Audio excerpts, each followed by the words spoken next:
Very interesting question asked by Daisy.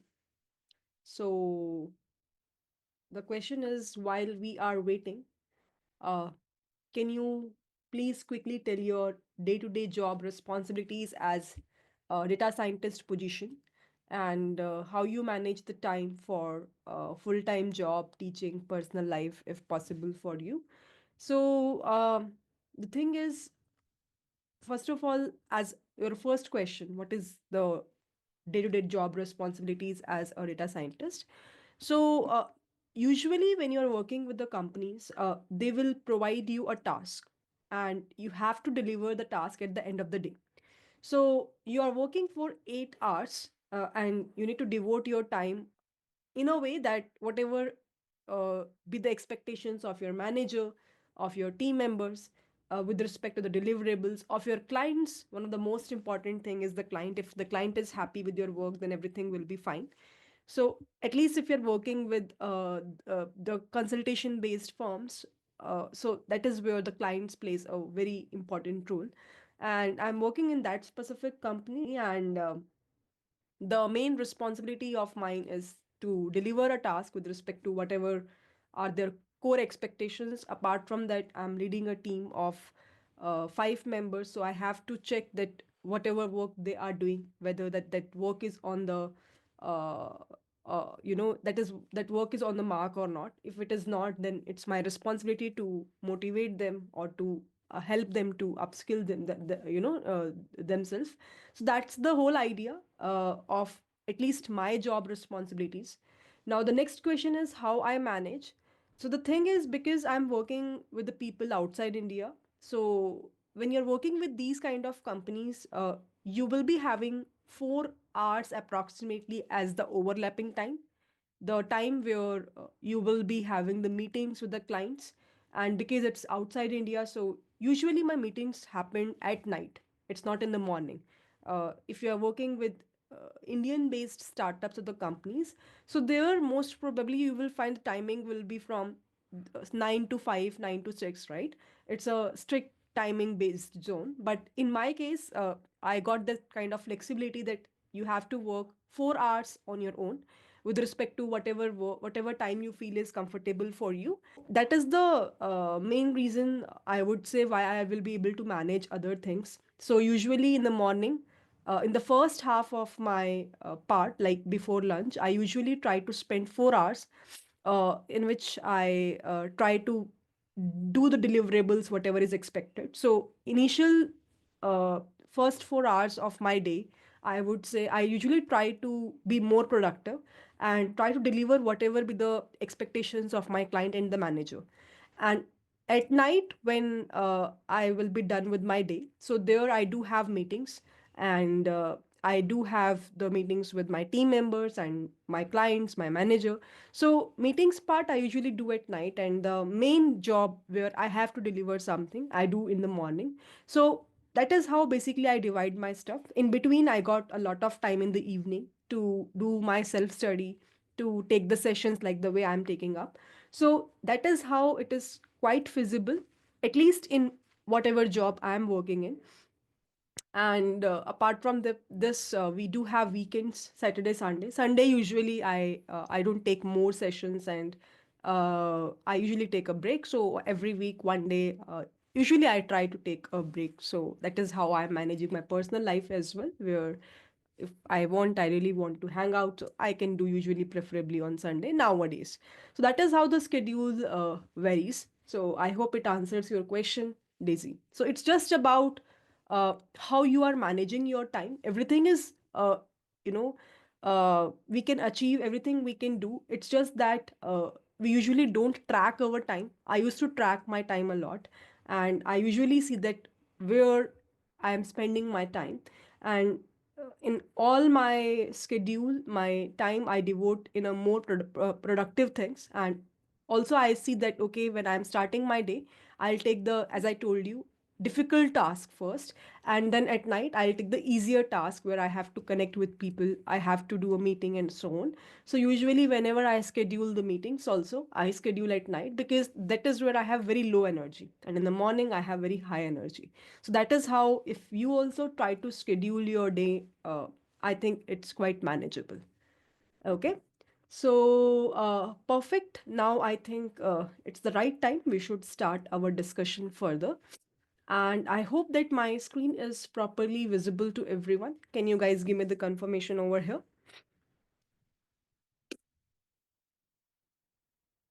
Is my screen is visible?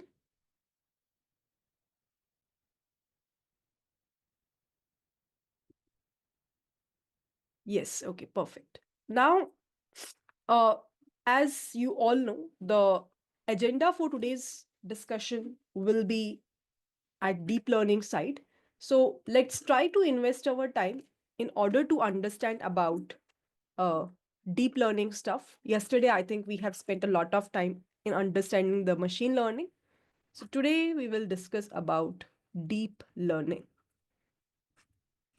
The first and the foremost question, which I think everyone's have in their head is, uh, what is actually deep learning and how it is different from what we have covered up in our last class of machine learning. What is deep learning and how I would say it is different from the domain of machine learning, from the domain of machine learning. Do we have any answers for this? Any guesses?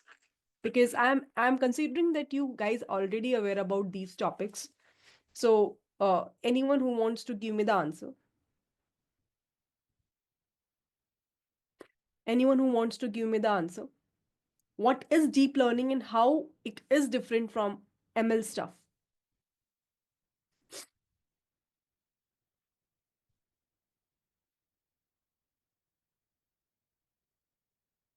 Anyone?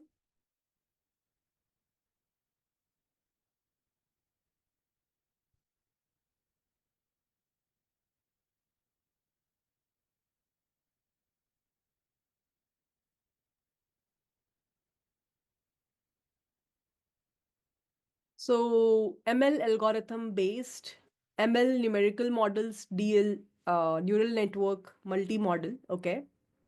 DL is neuron based. Okay. So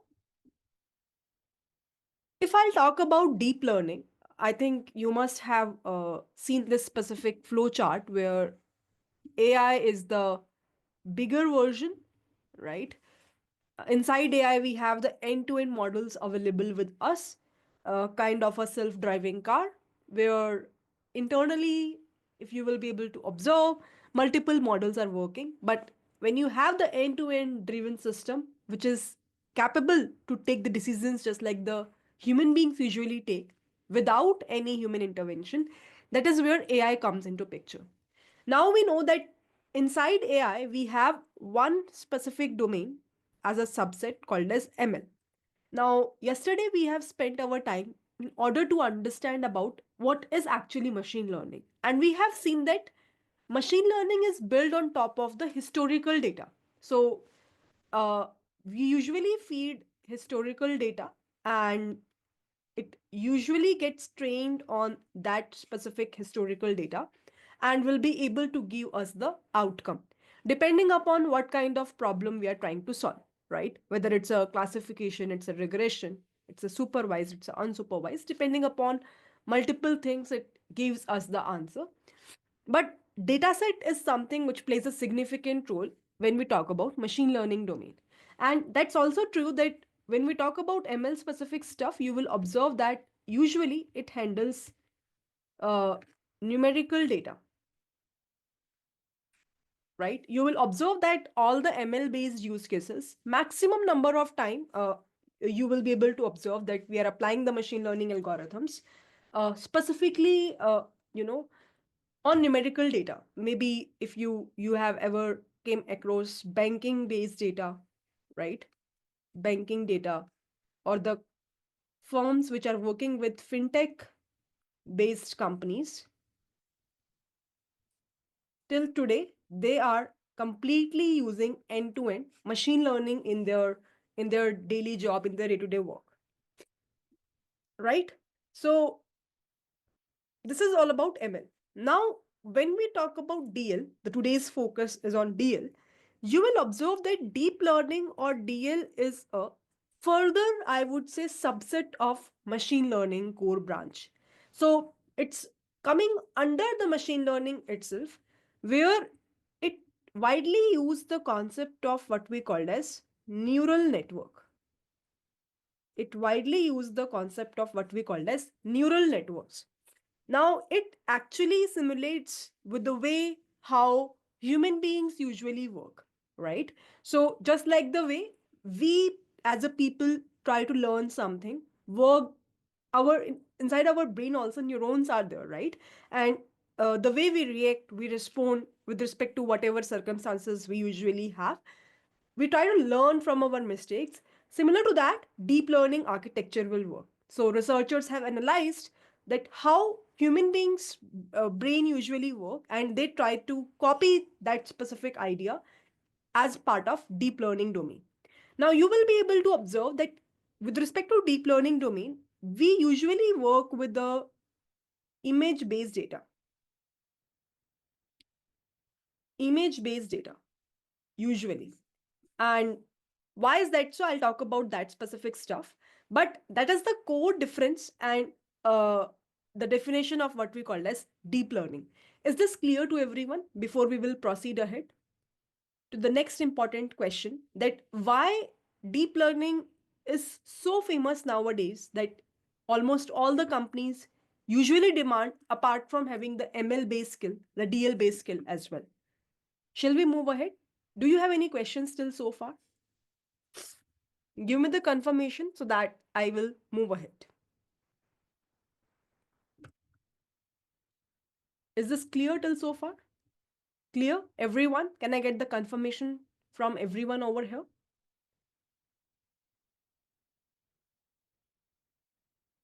Perfect. Very good.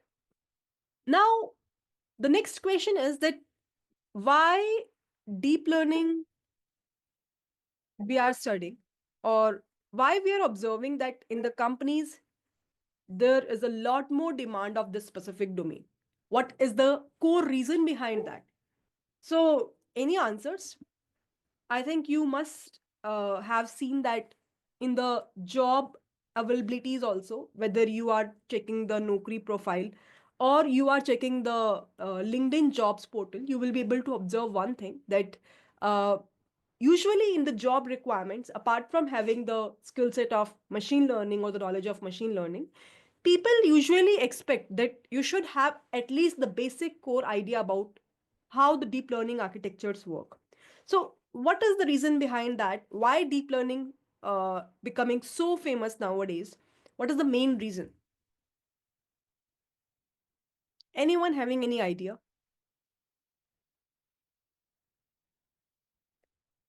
Because DL can handle very high dimensional data, and uh, actually that makes a lot more sense. So, what usually happens, and where actually the machine learning will not able to give us the results and deep learning wins. So there is a deep analysis which is being done between the results which we are getting with the ML algorithms versus the results which we are getting from DL algorithms. Now, one thing which you will be able to observe that in machine learning also we have almost all the algorithms available with us, which will basically give us the predictions at the end of the day. And this is what we want when we are working with a data science specific domain. What we want at the end of the day, that given a data points, we want the expected results. And that expected results will be given by machine learning algorithms as well. Then why researchers have shifted their journey towards deep learning, or why till today people are more inclined to use deep learning architectures, why people are using DL? So a deep analysis is being done, and what researchers have observed is that it all depends on the size of data. So let's say this is a data size, and as we are moving towards from left to right. This is being observed that as the data size is increasing, and on the y axis, let's assume that we will be having the performance of the model, right? And let's assume as we are going upward in the y axis, this is x axis, this is y axis, I hope everyone knows.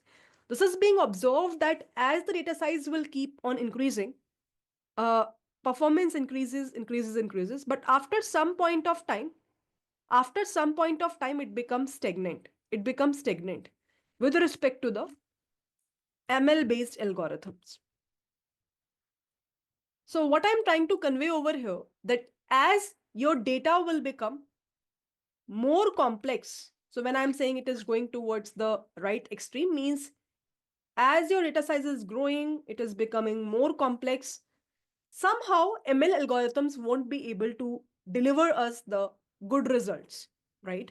Maybe internally they won't be able to recognize the patterns, the features, which are actually required to get the right predictions done. That is why you will observe that when we talk about image specific data, image data is a very apt example of a complex data, because internally in the image based data, lot more calculations will be done, a lot more computations will be done, and somehow you will be able to observe initially when the image based data was there, ML algorithms were implemented and they won't be able to give us the good result, right? And that is where DL comes into picture, and it is being observed that that is where it is giving us a vast performance when we talk about DL specific algorithms. So somehow, when we will be having the simpler data points, DL and ML somehow will be able to give us the similar results. But as and when your data will become a lot more complex, DL is giving us a better performance as comparable to machine learning based algorithms. And that is the main reason why deep learning becomes so famous, right? You know that previously in our at the time of our grandmother, grandfather, we do have the images which are black and white. I hope, how many of you have seen those kind of images, black and white TV, black and white images? How many of you have seen that? Maybe there are people who have not even seen that. I'm not sure what is your age group in this specific class, but if you are someone who belongs to what I will say before 2000, maybe 1997, 1998, 96, 95, in that specific duration. So at least you must have seen those images in the starting of your age, right? But if you are someone who has after 2005 or 2010, I'm not sure that whether after that those kind of images exist or not, but yes, we always can refer the images of our, as I told you, grandmother, grandfather, and you will able to observe that those are the black and white images. There were times where the TV, the channels that we will be having was also black and white, right? So at that point of time, the images are also quite simple, so it's quite simpler to tackle them with the help of the simplest algorithms of machine learning. But as and when we are moving towards 2000s, now currently we are in 2025, you will be able to observe that how vast we are growing in terms of videos, in terms of having the pictures, right? In terms of having this that RGB channels, right? Nowadays, I don't think no one usually captures those grayscale images. Everyone usually have that RGB based images, and we usually like those colored images, right? So that's the whole idea. And as and when you are trying to capture those kind of images, it is uh, making the task internally to process those specific images too complex, because it's kind of a channel. And when you have black and white images, grayscale images, usually it's a one channel, one sort of image that we will be having. But when you say, I have a colored image, I'm working with the colored image data, which nowadays everyone is doing. So that is where we have three channels available internally for R, G, and B, right? So I hope everyone knows that specific aspect. And that's the main reason, because we are approaching towards more complex data. Nowadays, we all have mobile phone. At that point of time, there were rare people who do have those phones available with them, and in that phone also capturing a image won't be feasible. But nowadays everyone is having a smartphone, and even the cheapest smartphone will have that access to generate the great pictures, right? So that's the whole idea, and that is the main reason why deep learning branch become so famous, and why the companies actually requires at the very initial stage, at least you should know the basic architectures of DL. You should know the internal working of how it will be able to capture the features with the help of convolutional neural network. So all those things becomes important nowadays. It's not that it is coming currently only. It was way back in 90s only, where deep learning was there, but it's just that the need was not that much huge as comparable to what we are doing right now, right? I hope it is clear to everyone why we are discussing about deep learning and why it plays a very significant role nowadays. Shall we move further?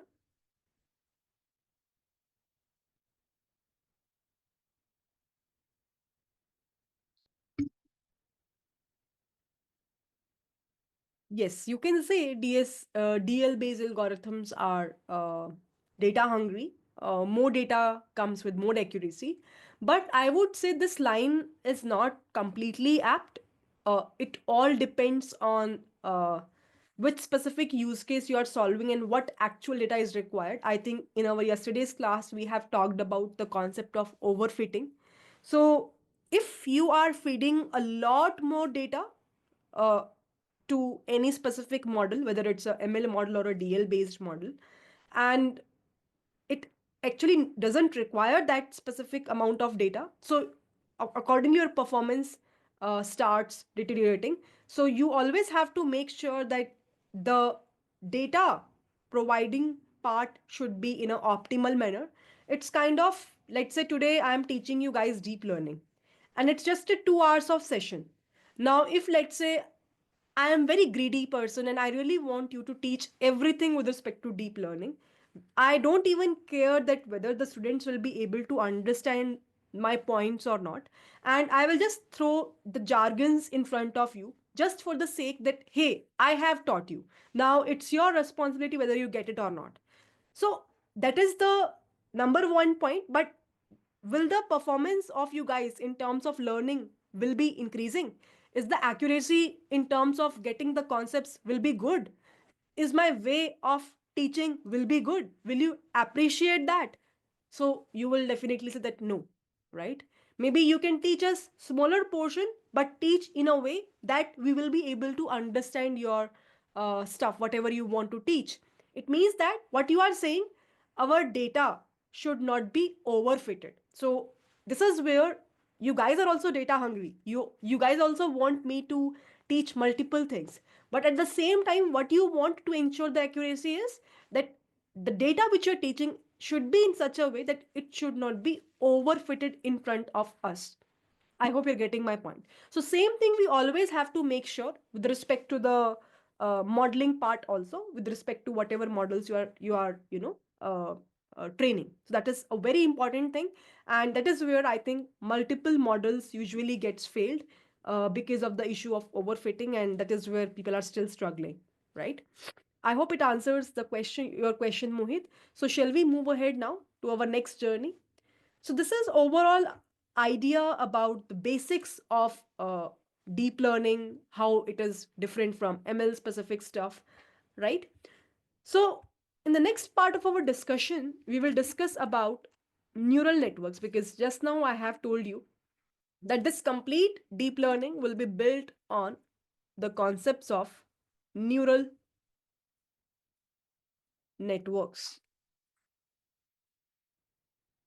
So, how many of you know about neural network? What is actually the meaning of or the interpretation of neural networks?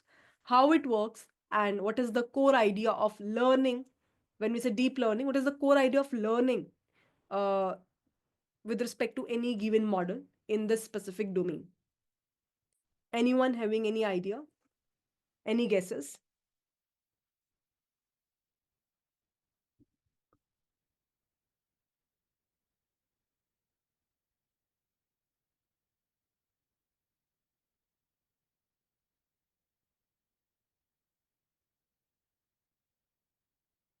Yep. Any answers? What do you understand by ANN, artificial neural network? So Ankit is saying it's a group of neurons that can store some weight. Okay, what about others? Have you guys, prior to this specific session, have ever explored this topic of deep learning? Or is it something new for everyone? Can I pre-assume that you guys already aware about these things and it's just kind of a revision sessions for you all? Yes, from all. So in that case, please do give me the answers, right? So that we will have an interactive session. So I am reading your answers. It's kind of multiple layers of perceptron. Neural network is a ML model that uses artificial neurons to learn, adapt, and make decisions. It makes decision like human. So when we talk about neural networks or artificial neural network, usually you will see it's a bunch of neurons that we will be having. Take one simple example. Let's say we are working with the problem in which, let's assume, we will be having the input features. Let's assume the yesterday's problem itself, where we want to predict whether the patient is diabetic or not. So as of now, I'm giving you the example of a numerical based data, but step by step, when we move further, we will shift our problem to the image based data. So obviously, we do have multiple features available with us. So F is a list which contains multiple features like F1, F2, F3, F4, F5, let's assume. So what usually happens in this neural networks, that we will be having the neurons available with us, which feeds the values starting from F1, F2, F3, F4, and F5. So this is what we call as the input layer. This is what we call as input layer, which takes the input features available with us. Now, you can change this problem with respect to whatever problem you are trying to solve, but just giving you a brief context about this specific neural network with the help of this example. Now, internally, we do have the hidden layers available with us. So let's assume that now the count of those hidden neurons really depends on us. It's kind of hyperparameter. So usually we try to feed all the input values in all the neurons available with us. All the five will go here as well.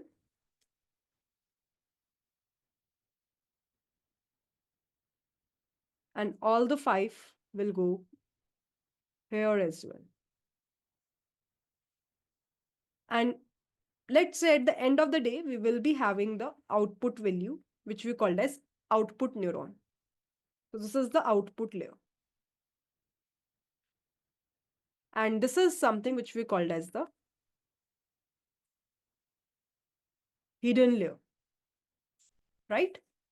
Now, in the output layer, either we all know the answer will be 1 or the answer will be 0.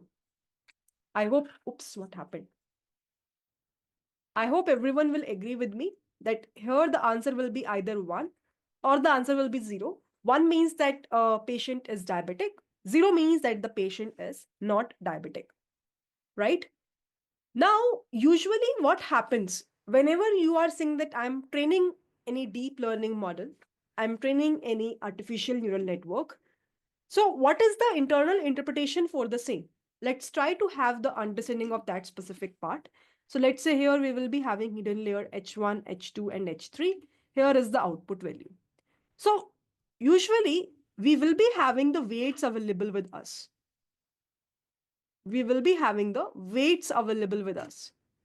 So you will be able to observe that this is weight W1 from feature 1, W2 from feature 1,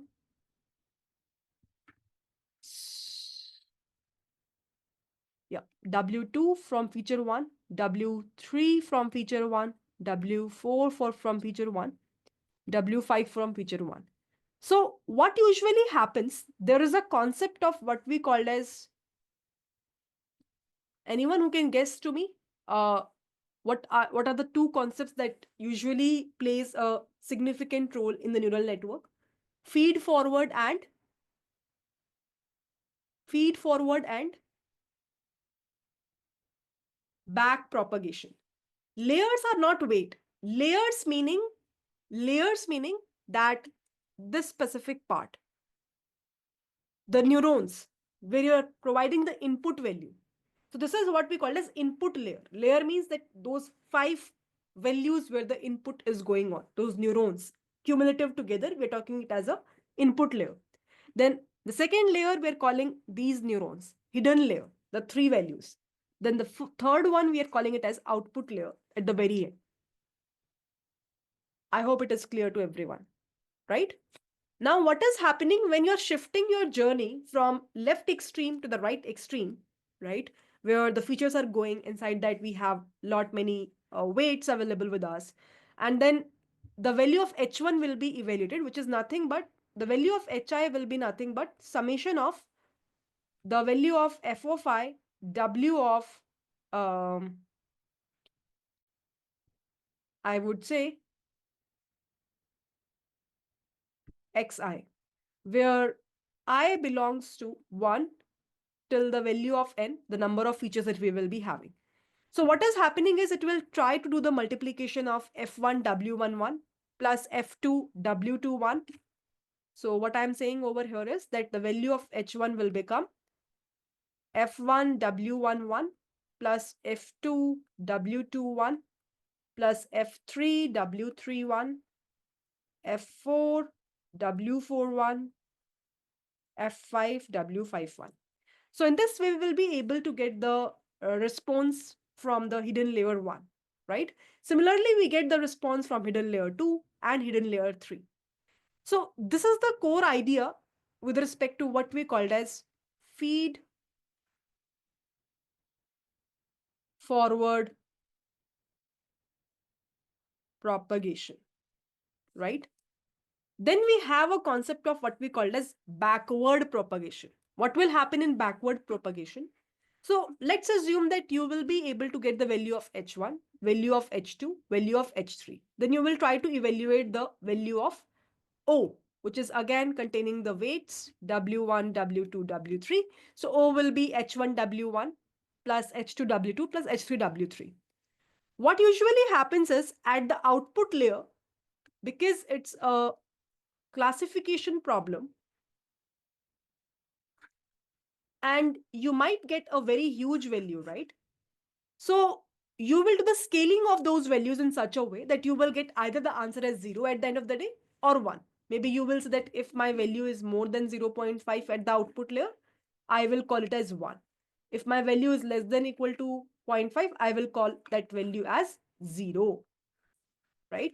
So somehow what you want at the end of the day is to scale the value in such a way that at the output end, at the resultant end, either I will get the answer as 0 or I will get the answer as 1. And how will we achieve this specific task? Any guesses? Anyone?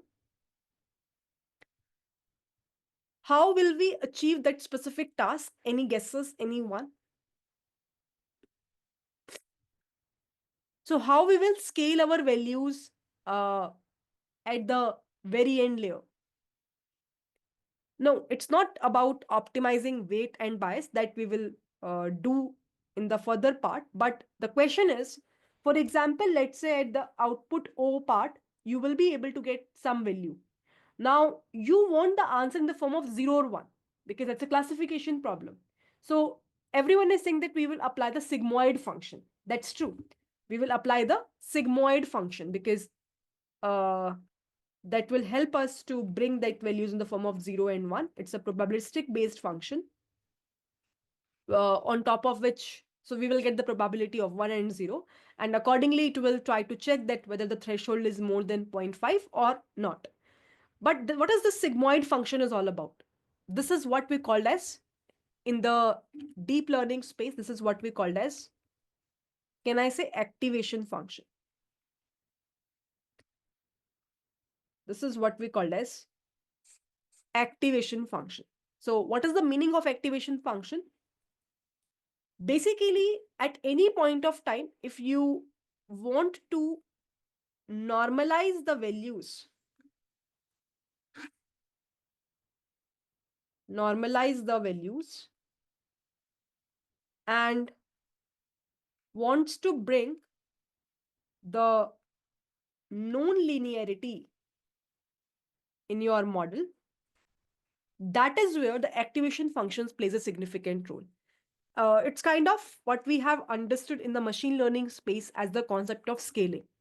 So at any point of time, at the end, if let's say I just want the output to be in the form of 0 or 1, I want that result to be applicable.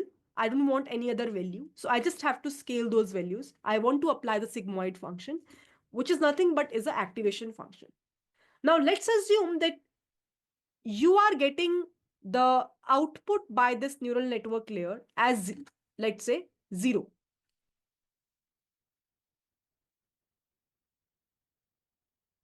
What is this? I'm not sure. You are getting the output, let's say, by the activation function. You have applied the activation functions as well. And let's assume that your neural network gives the predicted result, which we called as y cap, as 0. But then we have the actual target value available with us as well, right? We have the actual target value, which is equals to 1. And the difference between these two, I hope everyone remembers that concept, y minus y cap or y cap minus y. The difference between these two is what we called as, what is this? What we called as error. Error. And at the end of the day, when I'm training my model, when I'm applying these artificial neural network on top of my data set, what I want at the end of the day is I really want to reduce this specific error. I really want to reduce this specific error. That's the whole thing which I want to achieve. And to reduce this error, what we will do is, or what our artificial neural network will do is, it will backtrack. It will backtrack. That's what we called as backward propagation. And it will try to update the weights, because that is where we have to do the training, right? So in order to reduce the error, the backward propagation will happen. What is the meaning of backward propagation? That these whole values will go back, called as backward propagation. And with the help of this, the entire weights will get updated, right? Now, how the update will happen? It is usually the new weight will be something which is equals to the older weight minus the learning rate derivative of whatever be the loss function you will be having with respect to the old value that you will be having. So usually the weights will be updated and we will get at every iteration the new weights. So when you are saying that I am training my deep learning model, what actually it means is that you are trying to find the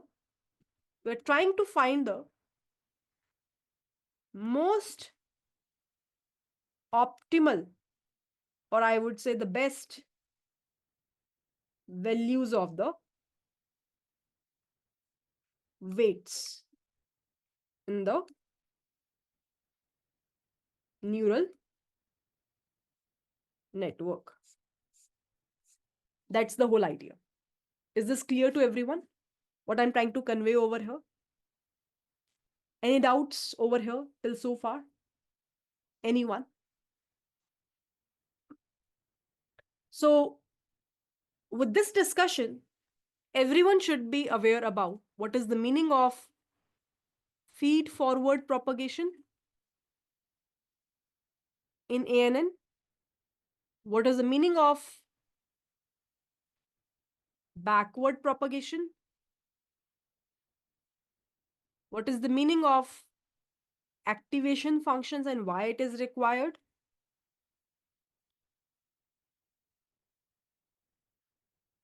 And when someone is saying that I'm training the artificial neural network, what does that interpret? It interprets that it actually tries to find the best optimal values of the weights in the neural network. Till so far, is everything is clear to everyone? So from the past 1 hour, what we have covered up, let me give you a brief summary and then we can move ahead. So we have talked about the uh, literal meaning of what we called as deep learning and how it is different from ML stuff. We have seen that why deep learning is getting famous nowadays, although it's not that it's the idea which originated just right away in 2000s or 2015-16. No, it's in 90s, but at that point of time it was not that much famous. Why instantly it gets famous? There's a core reason behind that. Afterwards, we have talked about the very first portion of deep learning called as artificial neural network, how it works, how it will be able to, update the weights. What is the meaning of when someone is saying that we are training the artificial neural network? What is the core idea behind feed forward and backward propagation? What is the purpose of activation functions and what actually it is doing internally? And how actually the training of these artificial neural network happens. All of these things we have covered up till so far. Just bring me a confirmation over here and then I can move ahead.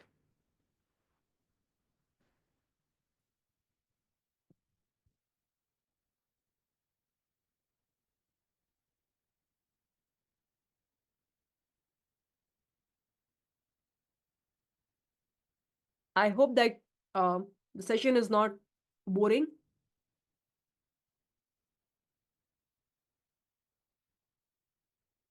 Just take a bit of water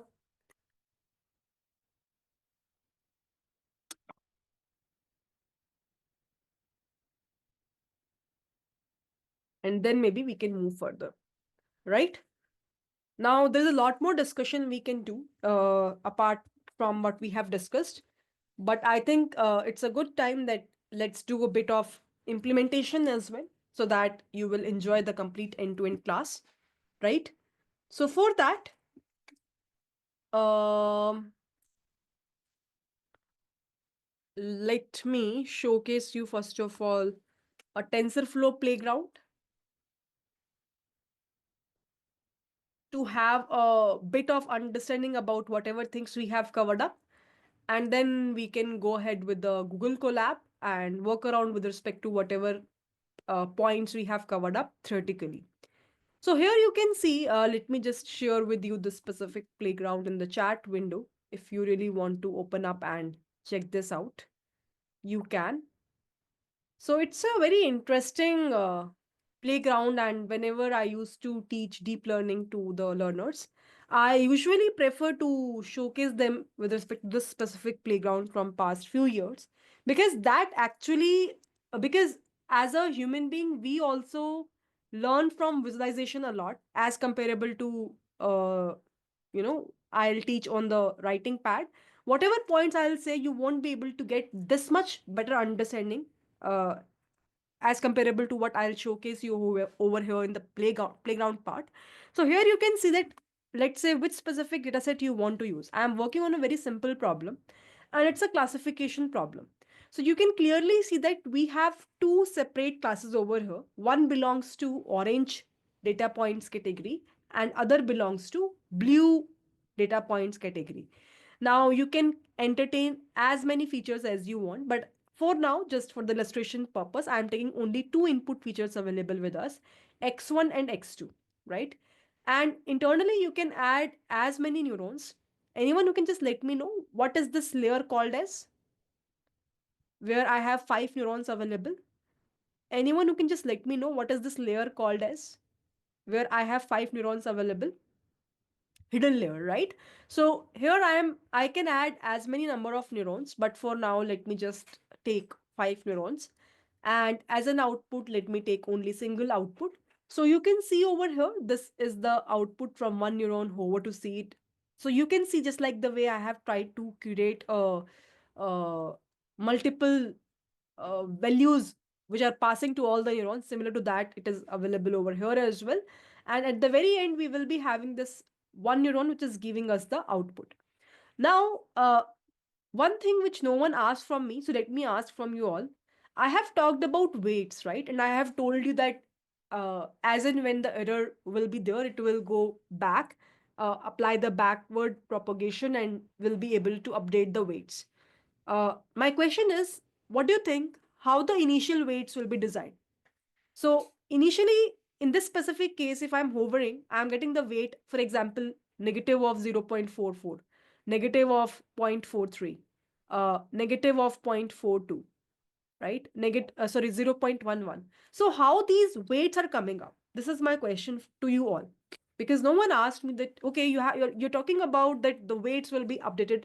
If there will be an error, there will be a concept of backward propagation, which will plays a significant role over here. But what is the starting point? How the weights will be initialized? Let's see who will be able to give me the answer. So that's true. So I think everybody knows this specific part. So initially, when we started our journey, it's kind of, you can say, random initialization, where the weights by default will be initialized randomly. And as per the error, it will again get changed uh, by applying the optimization techniques. We'll discuss about that specific stuff later on, optimizers. But that's the whole point. You said it correctly that randomly it will be initialized and it will start the journey, and the training will happen. And as soon as it will reach to a point where the proper classification happened, that is the point where we will be able to get the fixed weight values. So here you can see the learning rate. Okay, I have not talked about this specific point as well. So you also have not asked from me. So let me ask from you, what is the purpose of learning rate, and what is the impact if I take a, let's say, a very low learning rate or a very high learning rate like 10? Here we have the option from point 4 times 0, 1 till 10. So anyone having any answer? What is the purpose of, you know, learning rate over here?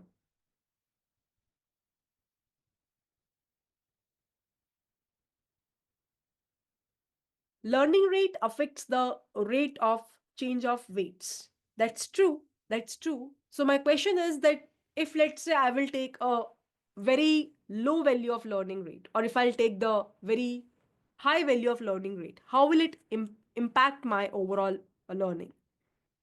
Rahul, is the practical implementation of faster RCNN and YOLO is pending. Actually, this is not something which is being designed till so far in our session. I'm not sure which specific session you're talking about, but whatever be the core things I have been assigned on a daily basis, we are covering up that part. Maybe this specific portion will be decided or will be covered up in the upcoming sessions, but till so far, nothing is pending. uh, High rate will skip the pattern. Yes, high value learning, it's not about overfitting. So let me just give to that specific point again. So we're talking about learning rate, right? And I have few minutes back talked about that how the you know weights will be updated. So the way I have talked about the weights updated, actually this is what we called as the gradient descent algorithm. from where it is coming up. So if you will see the maths of gradient descent algorithm, you will be able to get an idea that from where actually this specific core thing is coming up. Okay? Gradient descent algorithm. Now, this is nothing but is called as an optimizer. There are multiple optimizers we do have in deep learning as well, but this is one of the very famous optimizer that we will be having. As the name itself suggests, the main purpose of this optimizer is to optimize the values of W, weight, which we have in this ANN. So this is the main purpose of optimizer, which is to optimize the values of the input parameters that we will be having. I hope it is clear to everyone. Any doubts still so far? Is this fine? Shall we move ahead? Uh, you look like a Priya ma'am on YouTube. I am the one only. I'm not looking like I'm Priya only. Good question. I think you joined very first time this session. Okay, perfect. Shall we move further?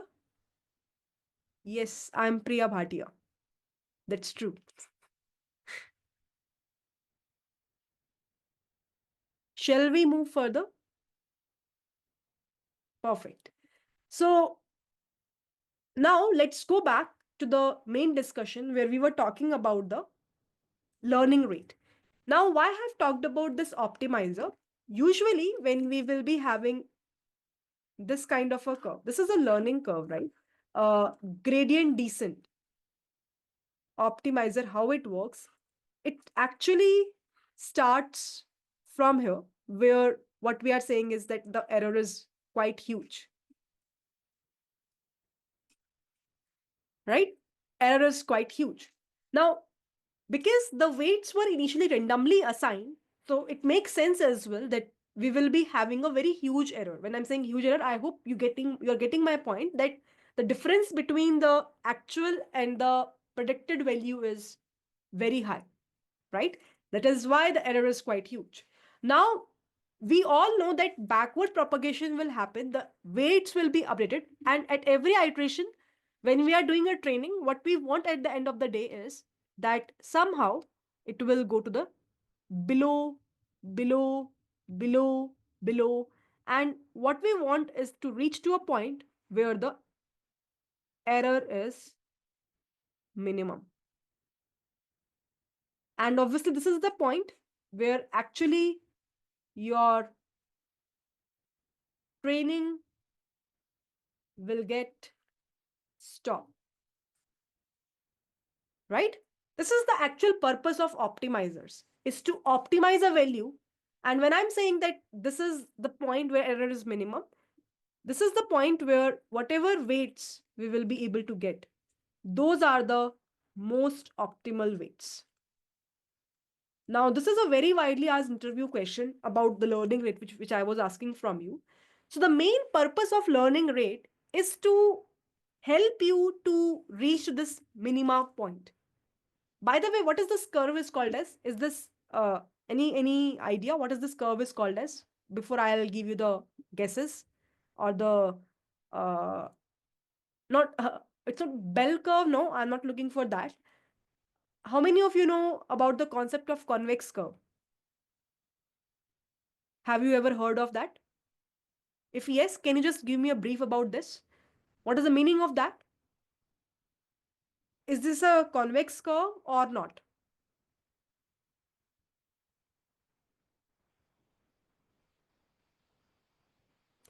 So, what is the meaning of convex curve?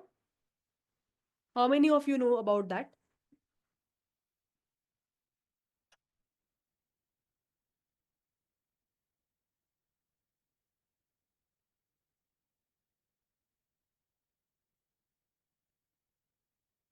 Hmm. So again, these specific keywords about the curve belongs to mathematics, but I'm just giving you a brief context over here. The kind of curve which I have plotted over here. is what we called as convex curve. So if you look at the definition of what we call as a convex curve, it's a curve where we just have only a single local and global minima.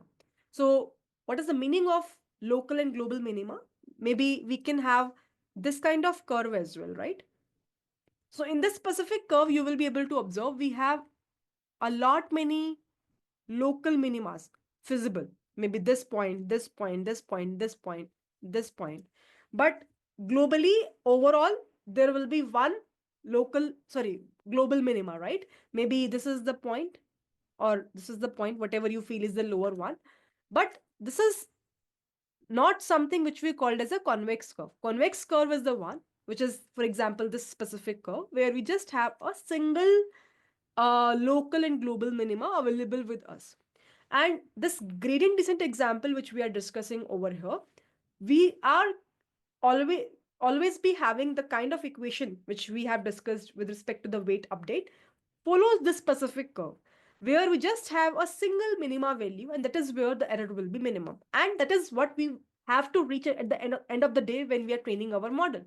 Now with respect to the learning rate will be very very low.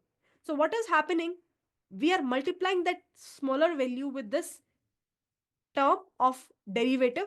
So what will happen over here is that it will try to do the degrading of that specific error value very very slow. So what will happen when your learning rate value will be very very low?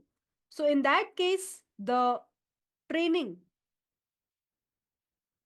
takes a lot of time. In that case, the training takes a lot of time. On the other hand, when the value will be very very high, so what will happen in that specific case, that it might jump a lot. For example, uh, you are jumping towards directly over here, right? Going towards here, here. So when the learning rate will be very very high, what is happening, or what might happen is that it might skip the minima itself. So it might, in that specific case, oops, it might skip the minima itself, which is what we want to achieve in the training part. So obviously, both of these as aspects we don't want.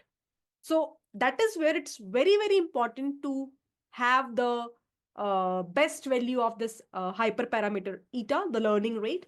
And this is where usually in maximum research papers it is being uh, indicated that the best value of this learning rate will be 0.001. But again, you can always do the hyperparameter tuning. I think in the last class we have discussed about that specific part, and you can tune that as per your data set, as per your work, as per your needs, what is the best value of the learning rate, right? After that, activation function. These are the very famous activation functions we have: ReLU, TANH, sigmoid, and linear. Sigmoid, few seconds back we have covered up. ReLU and TANH maybe at your end, once the session will get over. Just do a brief revision of that. Maybe I will also talk about this within few minutes. But for now, let me take sigmoid over here because it's a classification task. Regularization is basically used to avoid the overfitting. Again, I'm not deep diving into that specific part. If you really want, you can just check out my video. I have already covered up this specific topic in a lot more detail in my channel. Regularization rate is again depending upon how much and what kind of regularization you are using. You can define that, but for now I'm making it as 0. What kind of problem you are solving? I'm solving a classification problem, and that is where you can start your thing. And you can observe that if you will just try to see this very carefully, the output as a test loss and a training loss, you can see this white line at every iteration, at every epoch, as and when we are moving. This white line becomes a lot more darker, indicating a shift and the classification between this uh, orange and the blue boundary. And you will be able to see that in every iteration your weights are getting changed. So that is the whole point. So this training will keep on happening until or unless it will reach to a point where there is a stricter boundary between the blue points and the orange points available with us. So that's the whole point of what we have discussed about, uh, you know, uh, overall idea about neural networks with respect to the starting of the discussion till so far. Is this fine till everyone? With respect to whatever points I have discussed? Any doubts till so far? Anyone? I'm stopping over here because my system is giving a lot of sound now. So, but you can just try and explore at your end, at your home, and definitely you will be able to get the idea whatever points I have taught you till so far.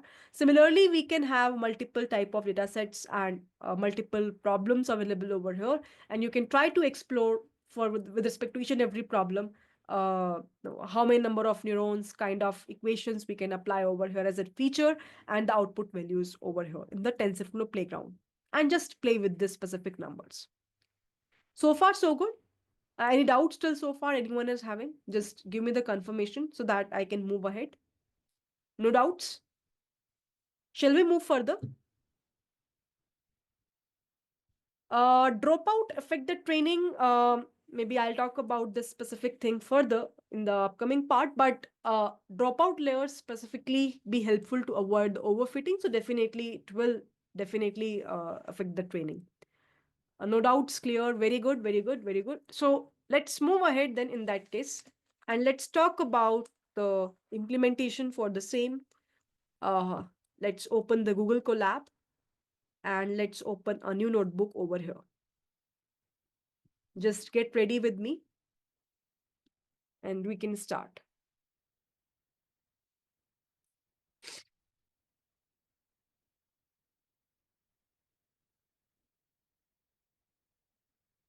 So here, let's take the file name as deep learning.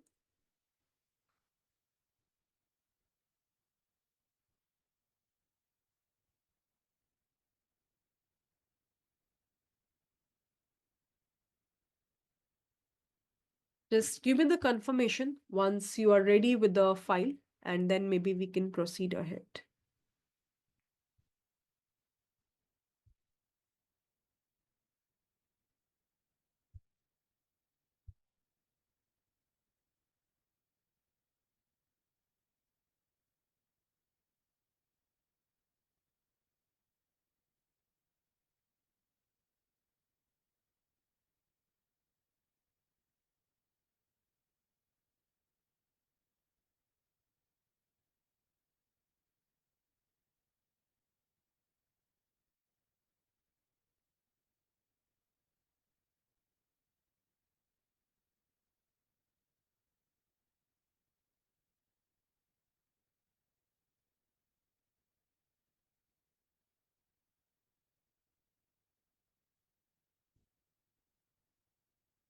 Everyone ready? Shall we move further?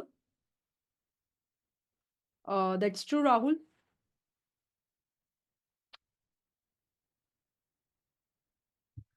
Shall we move further? Is everyone ready with the file?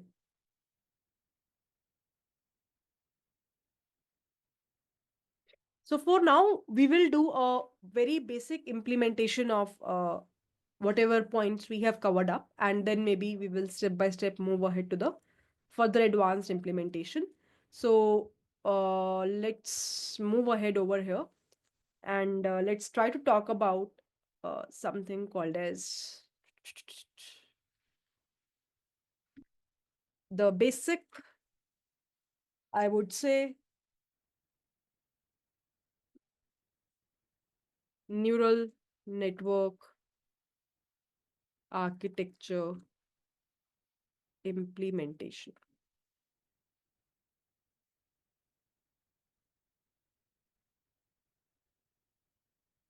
So to implement the neural network architecture in specifically deep learning, we have a framework called as TensorFlow. How many of you are aware about TensorFlow framework? How many of you are aware about TensorFlow framework? Can I get the confirmation? Is everyone know? We all know? Very good. So, if you all know, can we do a basic neural network architecture implementation over here? Can you guys try at your end? So, first of all, what is the basic need we have to do? We need to take an alias name. So, let's import the TensorFlow as TF. After this, obviously, we have to create the layers. So let's try to take the dense layers over there. And we need to form a sequential form of the layers. So what specific things we need to import over here? Rahul, these topics are planned for upcoming sessions. Please have patience. For today's class, it's not something which is the target to do. Yes, keras.models and keras.layers. Very good. So let's try to import that. So from TensorFlow dot, I would say keras.models. Let's try to import something called as sequential, and from TensorFlow dot keras dot layers, let's try to import the dense part. Now let's try to define a simple model. So can you do one thing over here? Can you create two dense layers where I will be having in the very first dense layer 128 neurons and the activation as, I would say, ReLU to provide the low non-linearity in my model. Then the second dense layer, which contains almost half 64, activation is again same as ReLU. And then the next dense layer, which contains a single output layer, and the activation is, let's say we are solving a classification task only, which is sigmoid. So how can we implement it? Let's try to create a model variable, and here we can call the sequential function to create this specific layer. Just give me a confirmation if till so far each and everything is clear to everyone.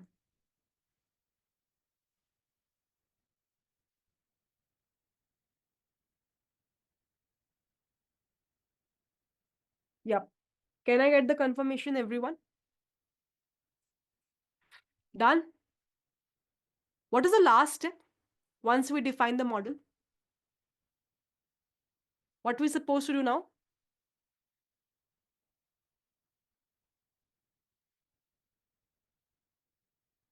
What is the last step which is still pending? Model is being designed. Now we need to compile it. So you will just have to use model.compile. And over here, we have to mention what kind of optimizer we're supposed to use. Now, usually in deep learning, there is an optimizer called as Adam optimizer, which is quite famous and will be able to provide us a very good performance. Let me try to share with you the file link itself so that everyone can refer the same file and the code part as well. Also, I will do the zoom. So is this still so far clear?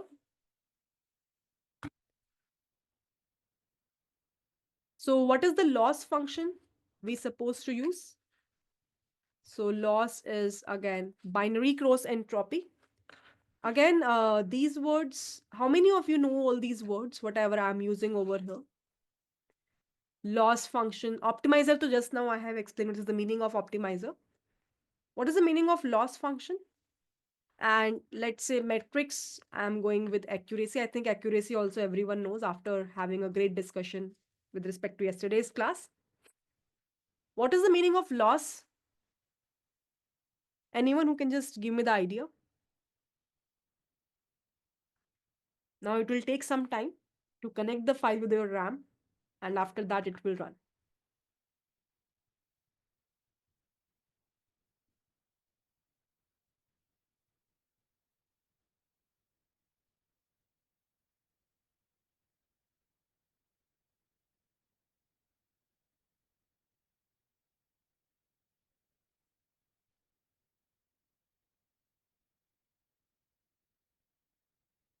Okay, it is running perfectly fine. So if I'll just try to print the model, let's see what is happening. So here you can see we will be having this sequential model available with us.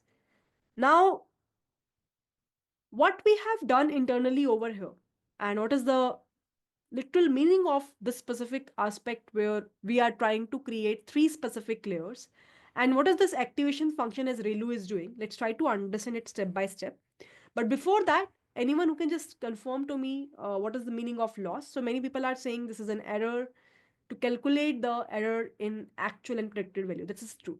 So basically, if you remember a few seconds back when I was discussing about the complete artificial neural network detail, I have talked about a keyword called as error, where we have seen that it's nothing but it's the difference between the actual and the predicted value. So we have different components to measure that specific error. You can consider that this binary cross entropy is one of the way, right? To do that. So that is where we are talking about this loss function. So just try to implement this specific stuff, and then maybe we can move ahead to the next important discussion in terms of understanding this part,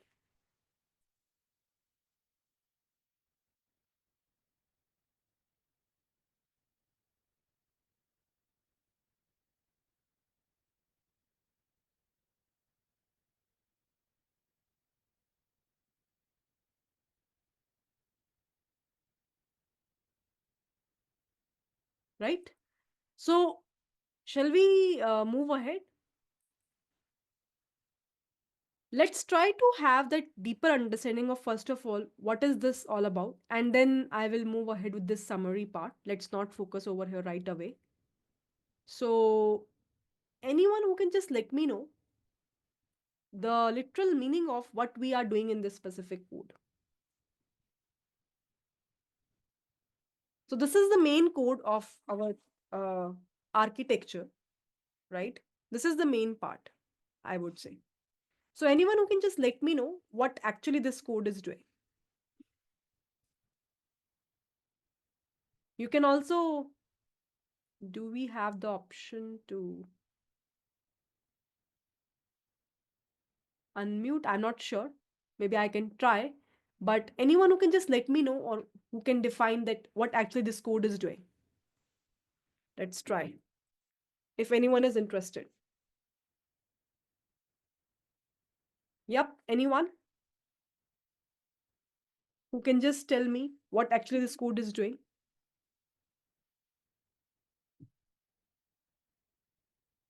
You can just raise your hand. You have to define step by step what every line is doing.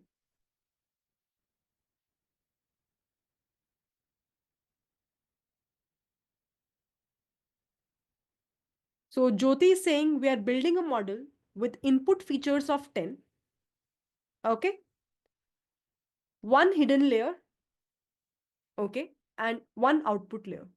So anyone who can just let me know that what is this number 128, 64, and this one is representing?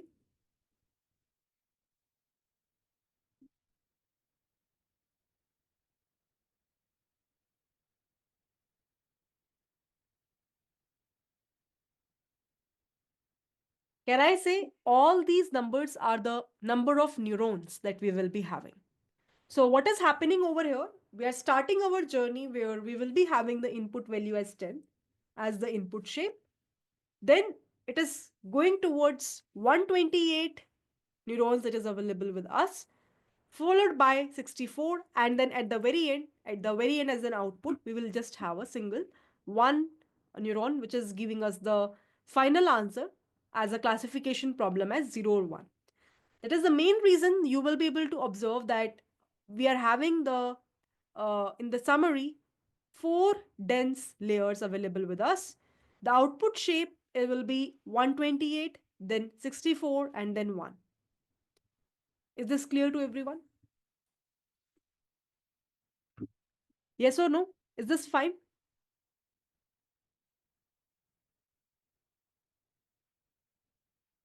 Again, these numbers which we are taking, whether it's a 128 or 64, it's kind of hyperparameters. You can always increase or decrease these values, and you can always try at your end that what are the good numbers which I can take internally, which will be able to give me the best answers, where the, I would say, total error will be low and the accuracy will be high.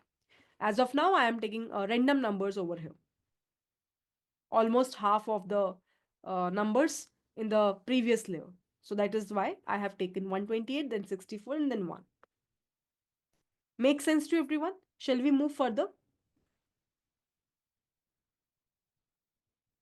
Is this clear?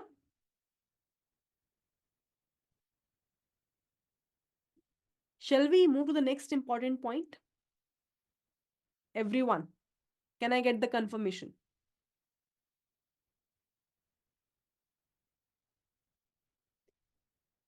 Now, few seconds back, not seconds back, I would say, few minutes back, when we were discussing about deep learning, what we have discussed that usually nowadays deep learning is actually getting famous because of the working of images based data, because image contains the complex data, and that is where you will actually see the applications of the specific domain. But the issue is that this ANN, the initial architecture that we will be having in deep learning, artificial neural network, which we have discussed just now, starts getting a failure. Why is that so? Let me bring up that specific issue with respect to images I am saying. So every image usually is represented in the form of pixels, in the form of, I would say, multi dimensional array. And what was happening is that if, let's say, today I have the image available with me, and let's say that image uh, belongs to, let's suppose, cat. Now I don't know how to create the image of cat, so you can pre-assume, right? So let's say there is an image which belongs to a cat, and if, let's say, I am feeding that specific image to the artificial neural network, first of all, it will be converted in the form of a pixels, and after that, those specific input values will be captured. Then it went to the hidden layer. Then at the very end, there will be an output layer in which it will say that what is the probability of having this picture as cat, or let's say dog. So we are recognizing that whether this image belongs to a cat or a dog, right? The problem is that if, let's say, we have the image available with us, the size of the image will be very huge, and will be very huge. Also, if, let's say, there are three channels RGB image, in that case the computation will be quite tough. Also, it contains lot many input parameters, lot many weights available with us. So computation wise, that is the very first challenge in artificial neural network. Computation wise, it's very difficult if we go with a very simple flow of ANN to manage the weights, because if we have the image data available with us, it is a multidimensional data containing a lot of entries in the form of pixels. So definitely to capture the image of cat, it will take lot many hidden layers, it will take lot many weights, and it is quite challenging for our local system to manage this much huge amount of data. And that is where the challenge was faced initially by the artificial neural network flow. And that brings to the idea of what we called as, any guesses? That brings to the idea of what we called as in deep learning, any guesses? To capture the uh, features in the deep learning space in a very easier manner. The architecture of, very good, CNN. That is where it brings the idea to the researchers that how can we avoid this specific trouble, this specific issue. And that is where the convolutional neural network comes into picture. CNN based architecture comes into picture, right? Now, what this architecture says and how it actually helps the uh, you know model to fix that issue of computational complexity. Basically, what it does is, in the CNN, in the convolutional neural network, it tries to take the picture again in the form of a pixel. So let me take the image rather than I'll create it.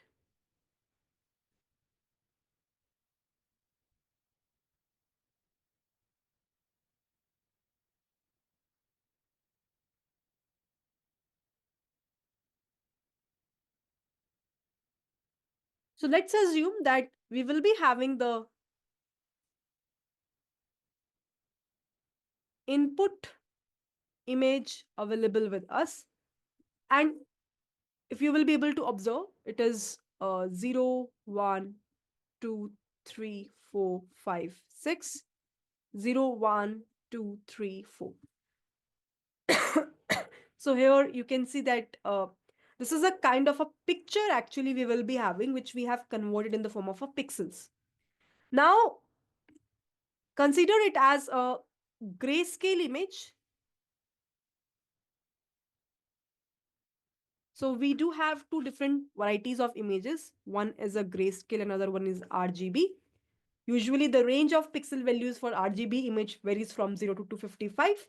But to make the calculations quite easy, we have tried to take this grayscale image where wherever you observe that there is a 1 available, it means that this is the actual point where the image actually lies.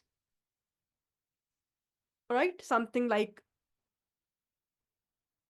this box, then this, then this.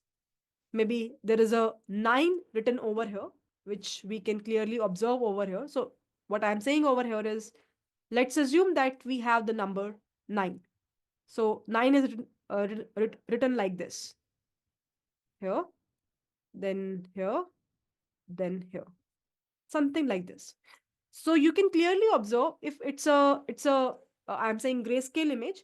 So wherever there is a 9 value, that black shadow is going up, we are marking it as 1, and remaining values we're marking it as -1, right? Indicates that wherever 1 is there, actually that is a point where the data entry or where the actual image lies. So what usually happens in convolutional neural network and how it actually brings a great idea, and afterwards the deep learning space is never ending. There is a boom of deep learning after this convolutional neural network because it works with the idea of filters, right? Filters to capture the different regions. For example, I want to capture the 9 above region, below region. So you can see that there is one region which I want to capture as this square box, right? Square box. Another region which I want to capture is this straight line. Another region which I want to capture where the image lies is a diagonal line. So it's a linear one to capture that. It's a diagonal one where we want to capture that. It's a square one where we want to capture the actual data available with us. And to capture each and everything, we have different sort of filters available. And that was the idea initially given by the researchers in the convolutional neural networks. So we have different filters available to capture the different specific versions, different specific locations. So how it works is it will try to apply this complete feature and map it over here step by step. And it will do the internal calculation where it will try to do the multiplication with minus 1 into 1 plus this one into 1 plus this one into 1 plus minus 1 into 1 plus 1 into minus 1 plus minus 1 into 1 plus minus 1 into 1 plus minus 1 into 1 plus minus 1 into 1. So whatever value we will be able to get, it will try to take the average of uh, the value with the number of values we will be having in the filter, which is 9. So in this way, it will try to evaluate the first value, which is negative of 0.11. You can try at your end, at your home. This is the value we will be able to get. Then we will be able to get 1, this. So what is happening is at every point of time, it is shifting by one window, which is what we called in terms of CNN called as stride. By default, we're taking it as 1, and it is shifted by 1, and it will be able to do the calculation step by step. So at every point of time, we will get in every row 3 values available with us. So wherever this 1 is available, this is where our actual feature lies. This is where our filter will be able to detect the feature. And this complete result which we are getting over here is called as feature map. Is this clear to everyone? So this is one filter which is bringing the idea of the, you can say, upper 9 value where this specific one is coming up. Is this clear to everyone? Any doubt over here? Anyone? This is how internally the CNN works and will try to capture the different areas with the help of different filters available with us. There's a very widely asked question in an interview where I'm not sure how many of you have gone through with this question, where they can provide you the input shape of a image. They can provide you the kernel size or the filter size, right? And they can provide you that how much stride means the number of steps they're jumping. Then there is a concept of pooling, maybe I'll cover up later on. And they can ask you that if I'll give you these numbers, what could be the possible output uh, shape of your image? So, any guesses, any answer for the same if I'll give you this kind of a question? Have you ever heard of this question? Do we have any formula to directly evaluate given a input shape, the kernel size, the stride, or the pooling factor value? What is the output shape available with us after detecting the features? Anyone having any guesses? How can we evaluate that?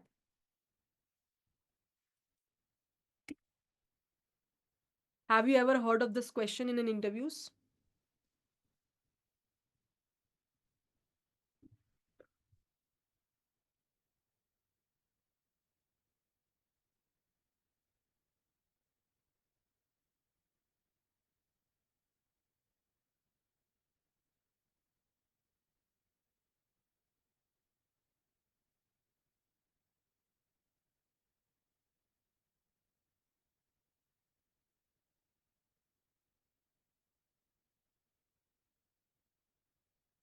Any comments? Any answers?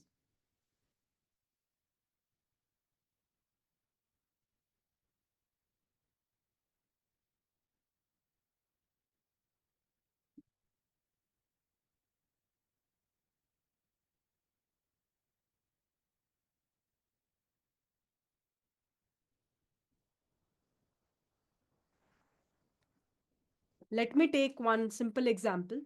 I can fetch it from web. So let's say you have input shape of 32 cross 32. Kernel size is 3 cross 3. Stride is, let's say, by default is picking up as 1. For now, I'm not picking up the concept of pooling. I'll talk about this later on. But as of now, let's take it by default value as 0. So, can you tell me what is the shape of my output image after doing the operation of CNN, the way we have discussed?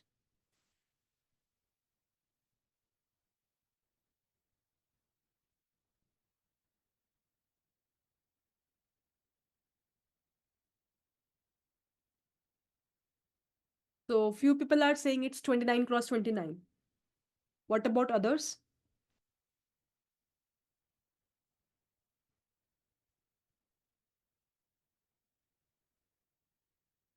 Please, guys, remember this formula, because when you will get these kind of questions in your interview, interviewer won't give you this much amount of time. It's actually the exact form of notation to represent this specific thing. We have the formula available with us, which is input shape minus the kernel size or the filter size available with us, plus if let's say the padding is there, so 2 times the padding value. For now we don't have, so you can ignore this thing. The complete thing should be divided by the stride value, and whatever number you will be able to get, you will just have to add plus 1. Always remember this formula, because this formula will be handy, because I have seen so many people, whenever this kind of question will be asked, they usually try to do manually, and it will take a lot of time and you won't be able to get the result at the end of the day. Input shape is 32, kernel size is 3, padding we don't have, stride is 1, plus 1. So 32 minus 3 is 29, plus 1 30. So it means that currently for now our output image size or output shape will be of 30 cross 30. That's the whole idea. I hope it is clear to everyone that how the operation will be done, and how the feature map will be curated, and how we will be able to get to know that if let's say someone will ask this question in an interview, that very widely asked question by the way, if they provide us all these things, the kernel size, the shape of our image, and the stride, so how we will get to know that what could be the output size of the image? Is that okay? Shall we move further? Yes or no? Shall we move further? Okay. Now we got the idea that how the feature map will be curated, right?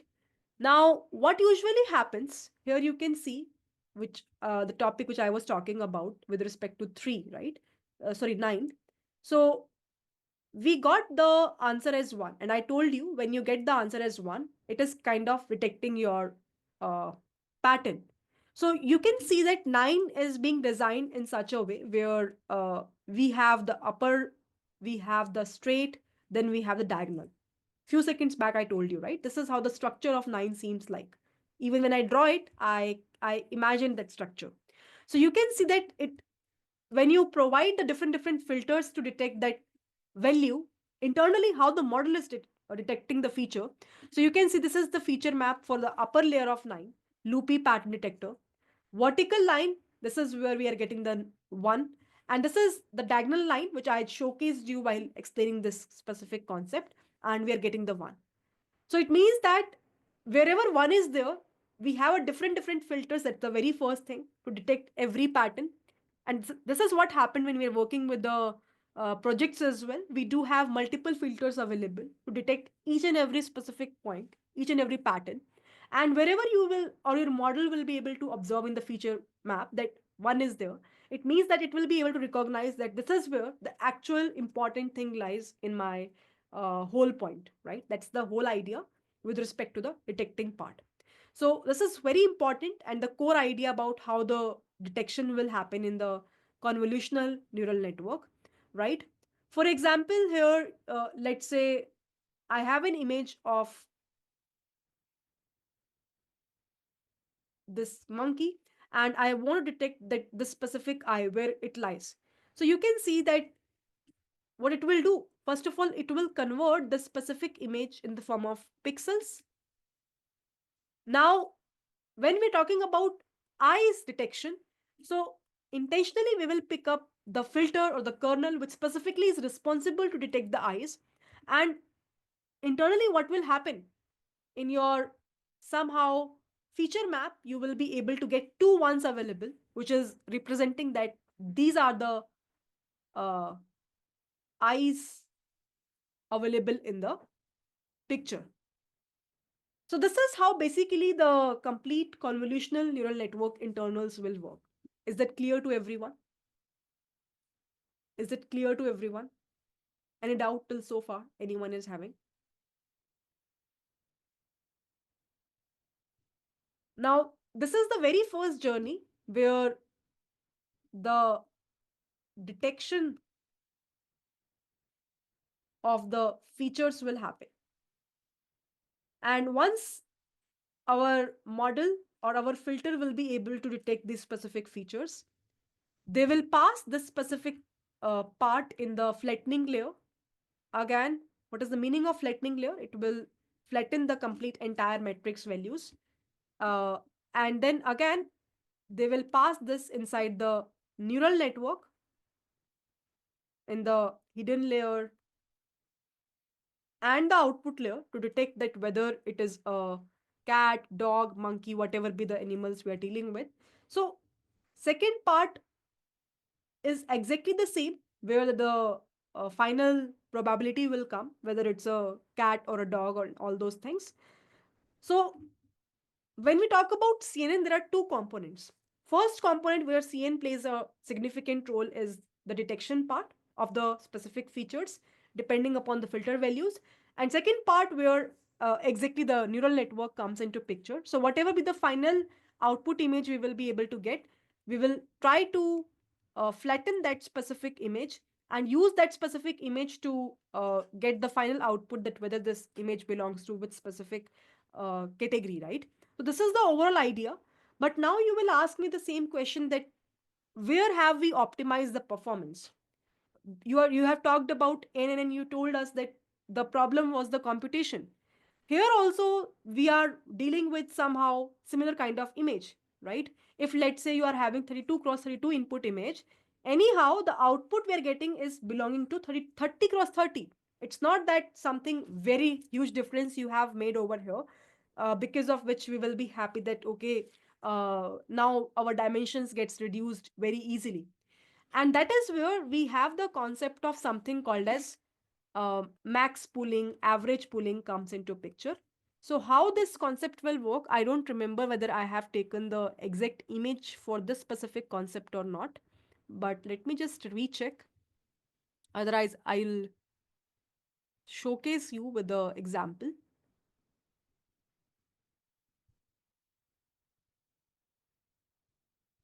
Nope, I have not taken it. So what is the meaning of max pooling? For example, let's say you have solved with the help of CNN architecture, you will be able to get the output image. For example, like this, or maybe I can draw it over here, or I can take it from the web. Max pooling in CNN. Yeah, this is the great illustration of that, which will be really helpful for me to convey the idea about the computation part. So let me take it, this image, fatafat se, and showcase you.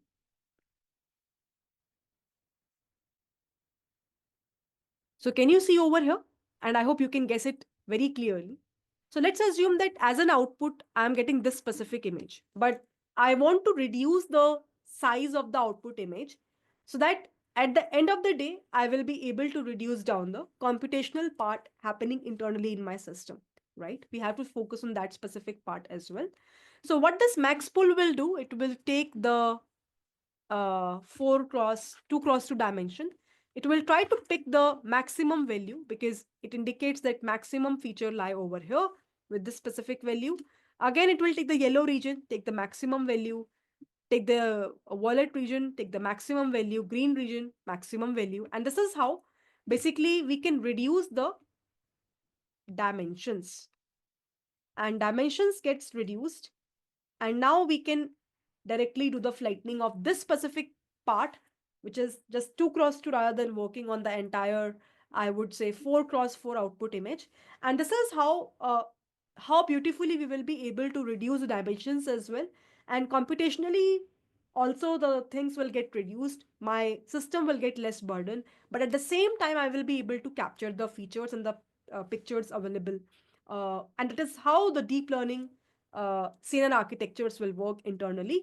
If you will see, almost all the architectures that belongs to convolutional neural network works on the same principle which we have covered up right away.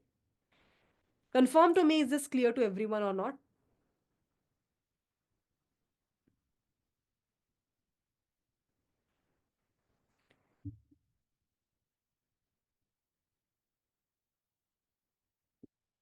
Confirm to me, is this clear to everyone or not? Clear? I will showcase you one demonstration and the implementation of the CNN. Currently, we are having a very less time. So considering that, I'm just copy pasting one of the code and explain you that code rather than writing it from scratch. Just give me a second. I'm just looking into it.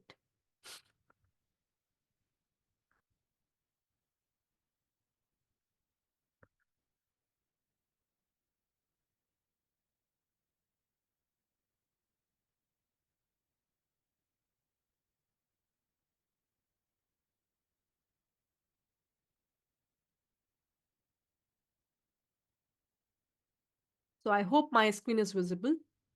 So let's work with a CNN implementation over here.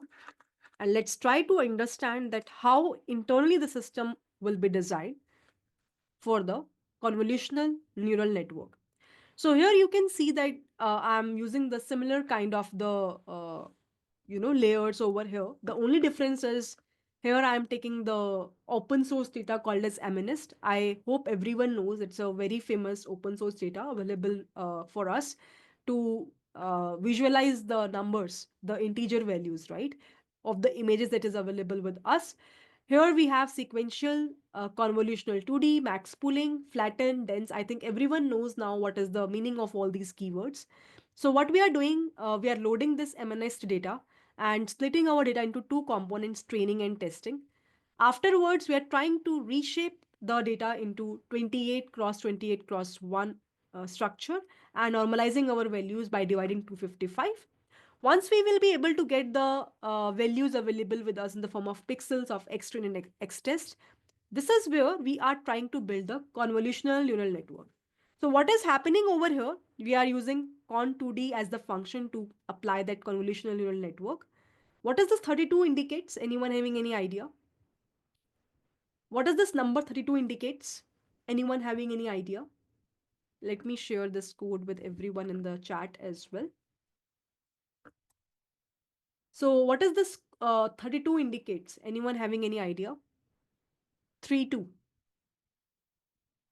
It's not neurons, it's the number of filters which I want to apply. So just now I have shared you, right? With respect to detection of each and every portion, we need filters. 9 example, if you remember, again, go back to that example. For the above part, for the linear part, for the diagonal part, we have different features to detect. Similarly, for this MNIS data, I am picking up 32 filters, kernels of size 3 cross 3. At the very end, I'm using the activation function ReLU to apply the non-linearity. The input shape of my features are 28 cross 28 cross 1. Then we are applying a max pooling of 2D for 2 cross 2 value. So we are providing that size just like the way we have seen in the image. 2 cross 2 is only the one where we have applied the max pooling over here as well. So 2 cross 2 meaning it will take the, uh, I hope everyone got my point. It will take the 2 cross 2 matrix and will do the max pooling over there. Everyone knows now what is the meaning of max pooling and why it is required. At the very end, after doing a max pooling, we are doing a flattening. And that is where the neural network will be created, where we are using a two dense layers. One is having 128 neurons and activation function ReLU. Another one is having the 10 neurons at the end. Why 10? Because you all know that number belong from 0 to 9. So we have 10 unique digits available with us. And This is a softmax function. Always remember, when we're working with the binary classification task, that is where we have sigmoid activation function. Softmax is the advancement of sigmoid, providing us the probabilities only, but this is specifically being used for the multi-class classification task, and that is why the activation function gets changed to softmax over here. After that same thing, we're compiling it and training our model by applying 5 epochs. So let's wait for a while. It might take some time. The better idea could be, in all these specific instances, you should change the runtime type to T4 GPU so that it would run bit fast. Let me try to do that, and let's try to rerun this again.